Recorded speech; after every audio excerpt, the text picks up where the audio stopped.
Hey, Mike here. Wanted to talk a little bit about earnest money, and we're starting to see some clauses creep into the industry about the seller requesting non-refundable earnest money and the legalities of such. At the end of the day, it is legal for a buyer and a seller to put in the purchase contract that earnest money is non-refundable.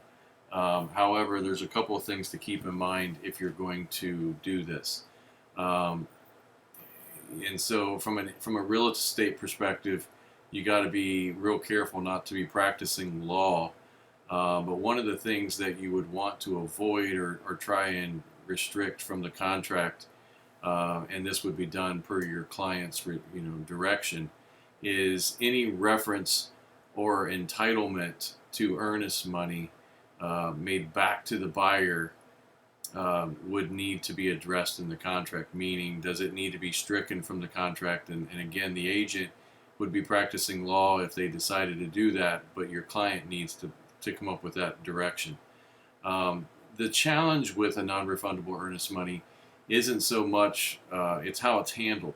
So, meaning the earnest money is turned in.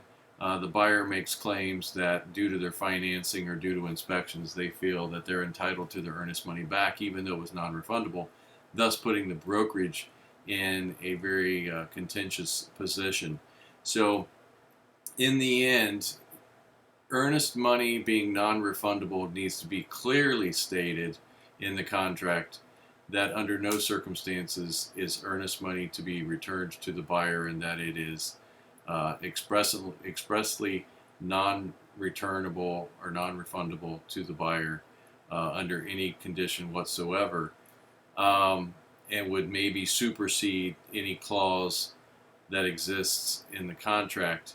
But namely, what will make this situation the best is let the seller hold the earnest money at that point. If you leave it in the hands of the brokerage will be forced to have paperwork signed per the earnest money contract, the section of earnest money within the contract.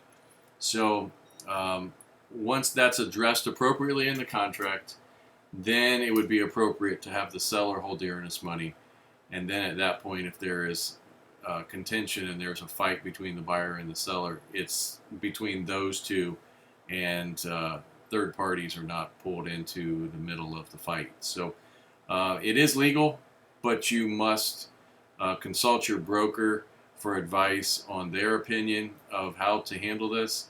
And so I do acknowledge the input that the state attorneys have provided with their legal opinions on how to handle this matter, but that would be the discretion of your broker and your brokerage on how they want to handle non-refundable earnest money. So be well. Take care.